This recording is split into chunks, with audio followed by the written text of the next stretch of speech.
Howdy, I'm back. This is me, Florian from lifesciencementor.com, and I thank you very much for tuning in and being with us here. So, today I'm talking about another point from the Idea Machine Challenge 180 days, 10 ideas per day to various different topics. So, today's topic is, I call it the Young Person's Guide to Viva Las Vegas. I'll give you 10 reasons why you should not miss visiting Las Vegas if you're young, or really if you're any age. And I give you 10 reasons against it. I've been to Vegas once, and that was in 2006 when I was 30 years old. And I actually was with a friend there, and we managed to stay there for a week. Went out a little bit to the countryside, and then just basically hung out, had a good time. So you definitely can spend a week in Vegas. I wouldn't recommend it forever and for everyone though, but I'm getting to that. So, point one.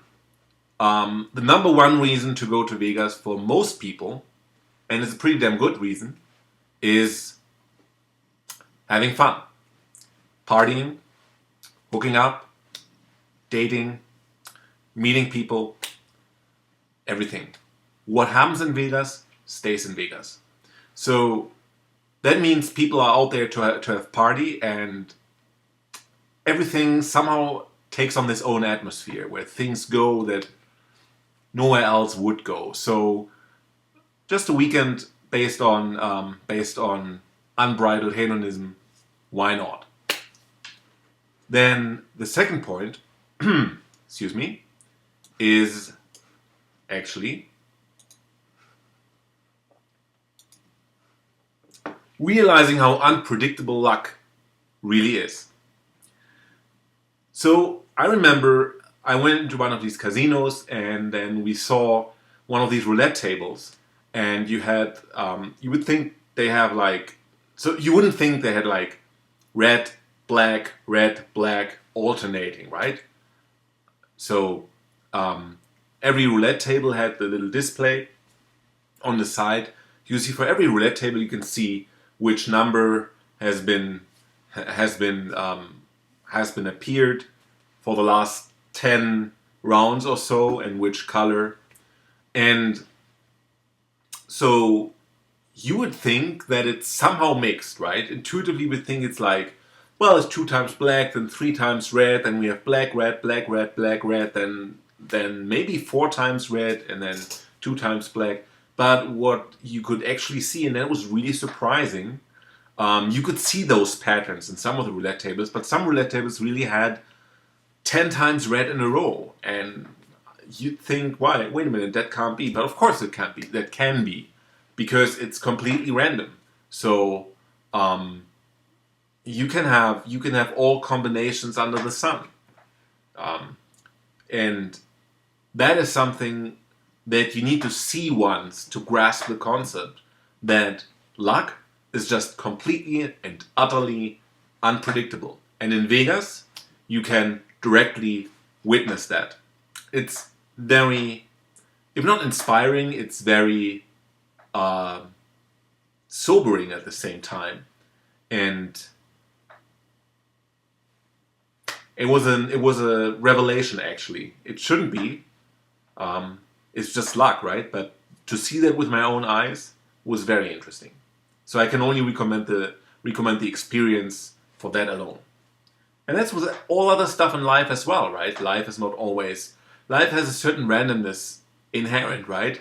And that you are really doing well for a while, we can think that, oh, we become more secure, and we say, oh, what we did worked the last 5 years, so it will always work. But there's a certain randomness to life, and maybe you just ran into these strings of good results, and then there's the bad results after all at one point, right? Always keep that in mind, and that's a very useful lesson for life. Number 3, yeah, the pure enjoyment and absence of worry. So actually when you work, the best is, if you go work for an employer, the best is to leave your ego at the door and just do your work, and then after 8 hours go home if you have a 9 to 5 job. In Vegas it's the other side route, right? You can leave anything work related out the door, right? And then, as I said in point 1, what happens in Vegas stays in Vegas. So it's just letting go. Number 4, you can do extraordinary activities. You can not only gamble, but you can go hunt. You can shoot arrows and machine guns on shooting ranges. You can rent an expensive car, outrageous car, super sport car, Ferrari, Lamborghini, whatever. You can very easily rent that in Vegas and drive around. You can essentially let loose and splurge on activities that you would normally not do. Number 5, experience how breathtaking nature really is around you. So I only made it to the southern rim of the Grand Canyon when I was in Vegas, but that was already enough to give me fits of awe, right? Seeing the Grand Canyon was amazing, and I will do that again at one point in the future. Maybe Mount Zion National Park, maybe even going to other parks like Yosemite and so on, right? It's maybe not Yosemite, but Zion National Park, Grand Canyon is kind of close to Vegas, and you can just drive there, take a trip, drive into the surrounding, enjoy this desert-like climate, pretty dry. If you've seen The Big Lebowski, they show, like, as in many movies, they show like this whole climate, this whole vegetation and everything in the beginning of the intro track to Big Lebowski, and in many other movies too. I mean, it's like, yeah, it looks like in Western, right? And that alone is great if you can enjoy the nature around you. I've always been amazed how in the US you can have like this Arizona, Nevada, desert-like climate, while you have back in the Northeast you have this more European green vegetation. And I don't want to hate on green vegetation, but it can get old at one point. It's good to have a change of scenery. Number 6, see how people assemble water and create energy out of nothing. And that was always very impressive. Vegas is a city smack dab right in the middle of the desert, and yet they managed to have lavish water fountains, hotels and casinos, and that's an amazing feat of engineering. That's an amazing feat of using the energy and using the water from the Hoover Dam to basically supply Vegas with water and supply with energy. And building of the Hoover Dam, the history of that alone is worth the trip, because it's really breathtaking and amazing. It's a humongous amount of water, huge monument, and it's absolutely worth it seeing that. How do you get water out of the desert? Engineering. Then another reason to go to Vegas maybe is looking for work. If you're young and you haven't decided yet on what you want to do, you can actually just find a job as a bartender, or like as a waitress, or like probably also cleaning cars there. For all the tourists that rent a car, the strip car rental companies need somebody who cleans their cars, something like that. There are a bazillion possibilities. There's a lot of money going around, and of course there's a lot of opportunity to make that money and to take some for you. So I think what is also very positive, which speaks for Nevada, is tax rate. There's no income tax, and the tax rate is the second lowest. The overall tax overall taxation is the second best in the whole country. So there you have it. And really, um, you could even do bartending at night, and then maybe drive Uber around Vegas, and then maybe also rent out another room in an apartment via Airbnb, while you rent the whole apartment for $700 to begin with. I kid you not. I mean, $700 doesn't even pay one room in New York. Yeah, I kid you not. Union Square, New York. When I was looking for an apartment, there was somebody renting out a room in Union Square, New York, for $950 a month.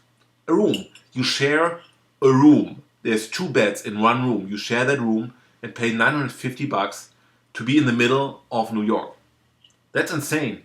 You go to Vegas, you have a two-bedroom apartment with jacuzzi for $700. That is close to the strip. You can see the Luxor casino from that location. I know I checked on Craigslist. Just I don't know why. Just 2 years ago I did that.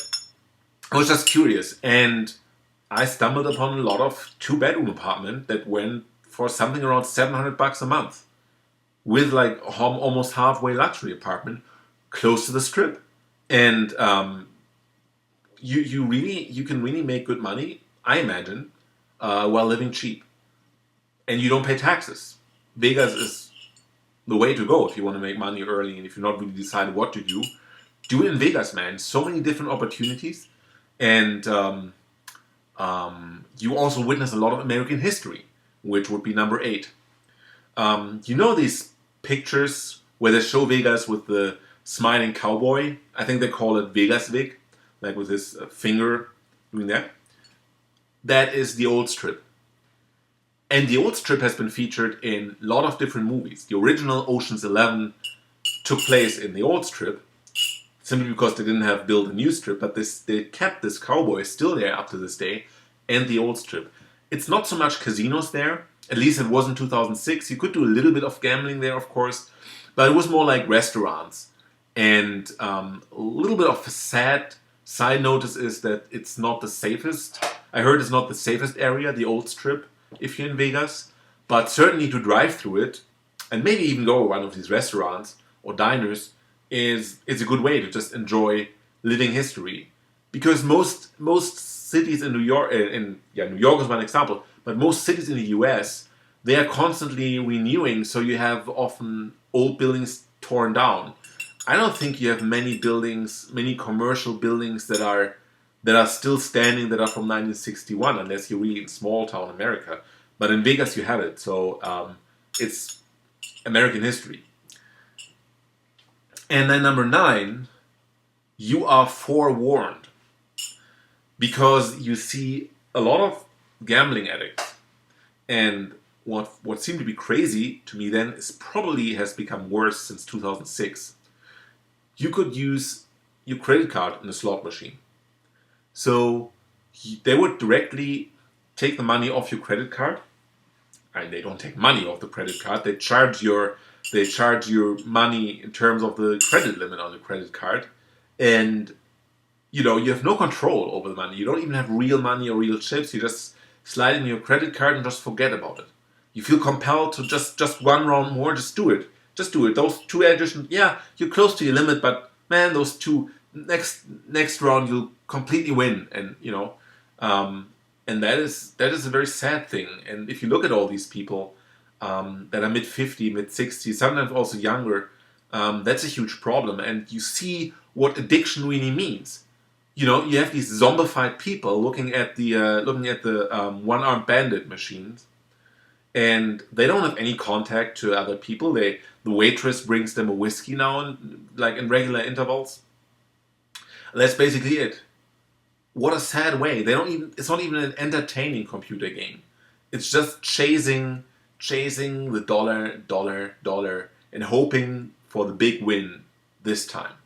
And I find that so sad, because you never want to end up like someone who's really addicted, who doesn't have any lifestyle anymore, who only thinks about his one thing, addiction comes in many different sizes and forms, and sometimes addictions are integrated into society. Think about alcohol addicts. Most alcohol addicts function well in society, and they have like their 6, 7 glasses of whiskey or their 2 bottles of whiskey, whatever. They have it in between over the day, but they can still sort of function in society. But with gambling, you just completely so that with gambling you see really what addiction means. Really, only staring, chasing on that screen, the dollars come up, and unfortunately, of course, they don't come up in the way that you want them to. You never have the 3 lemons in one row, and whatever that is that you're waiting for. And in Vegas, addiction is really stripped of any pretense. And for that reason, it's good to see it at least once in your life. To know that you never want to end up like that. And then number 10, to finish on a slightly positive notice, the M&M Museum. Now, if you're really an M&M fan, then you gotta see that museum. They have M&M, how do you call it, devotionalia or merchandise. They have a NASCAR car completely plastered with M&M's advertisements. You have these humongous bigger than life statues from these M&M on 2 legs. You know, the M&Ms that jump through the TV screen. I don't have a TV, so I don't know what really happens. But yeah, you have them standing there, and you have all kinds of merchandise. If you're really a fan of M&Ms, that's the museum you want to be there. And what I found impressive, even if you're not a fan of M&Ms or if you're neutral towards them, they have this huge wall of M&Ms in all, like one color M&Ms. Like starts from white to beige to rosé to red, green, yellow, blue, whatever, right? Goes around like in a half circle. And you can have your little bag there, and you open up the vent at the bottom of the column, and then the M&Ms fall into your bag, and then you pay them later on, right? They weigh them and measure how many M&Ms you took, and then they charge you for that. That is paradise if you love M&Ms, or even if you don't, just to satisfy your curiosity. The M&M Museum, great stop to visit. Those were 10 positive ways. Now let's think about ways in which it may be not advisable to visit Las Vegas in an early age.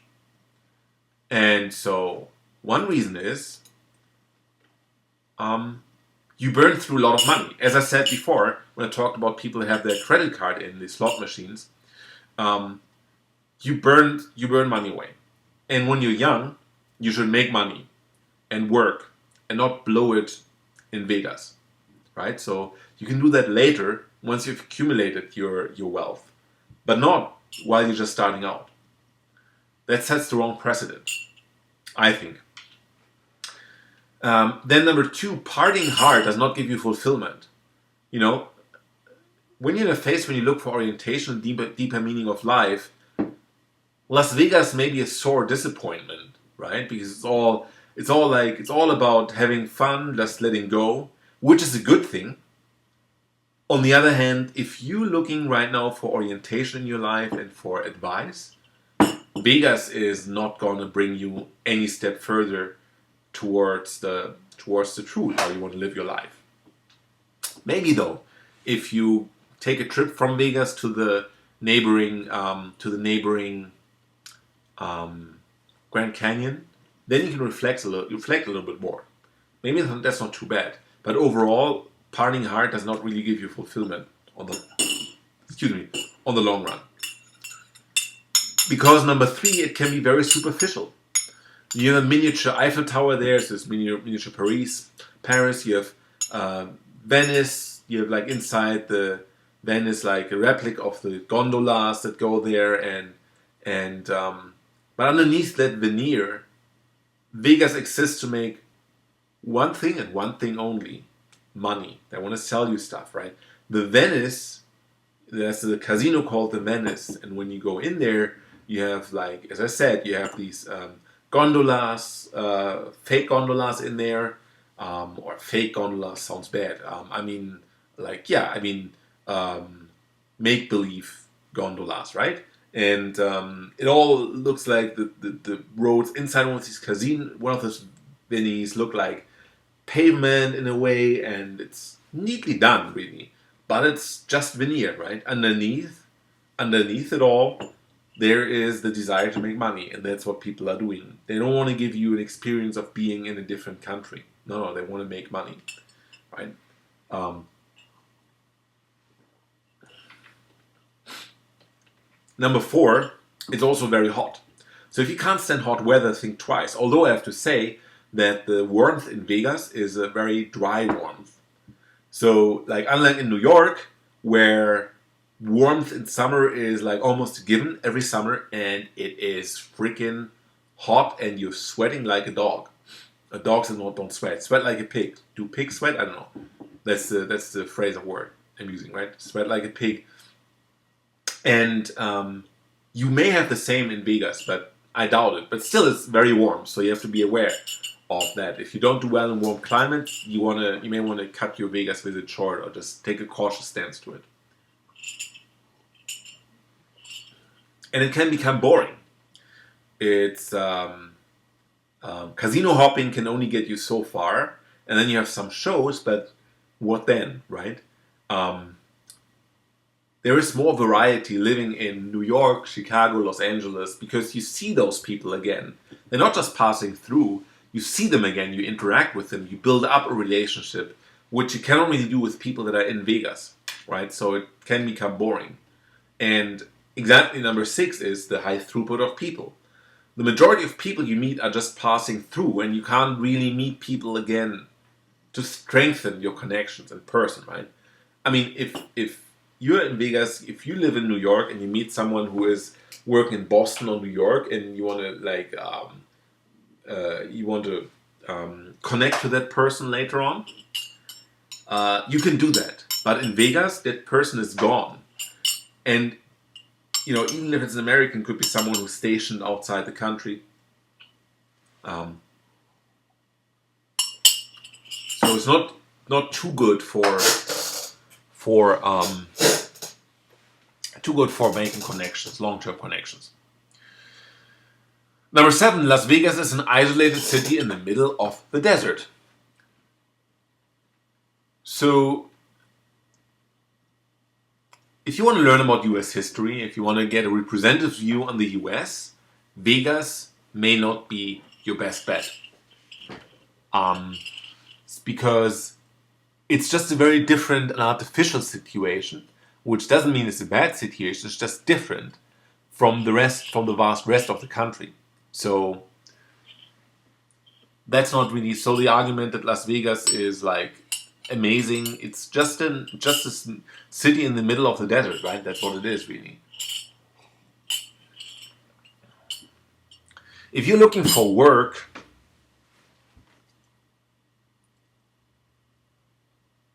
they are not necessarily long-lasting, right? There's a huge throughput, and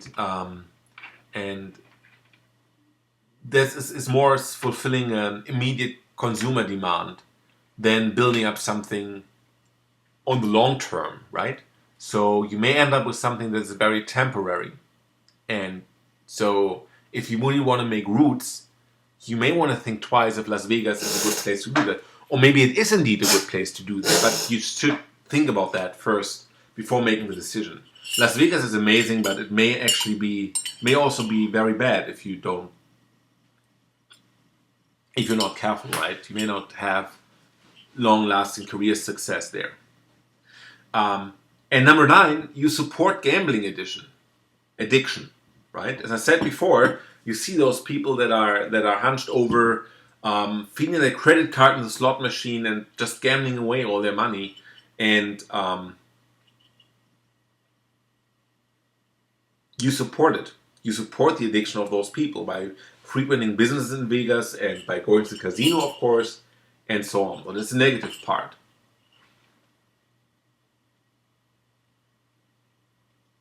Right, and then, and I think I touched on that before already, but the point really comes home right now.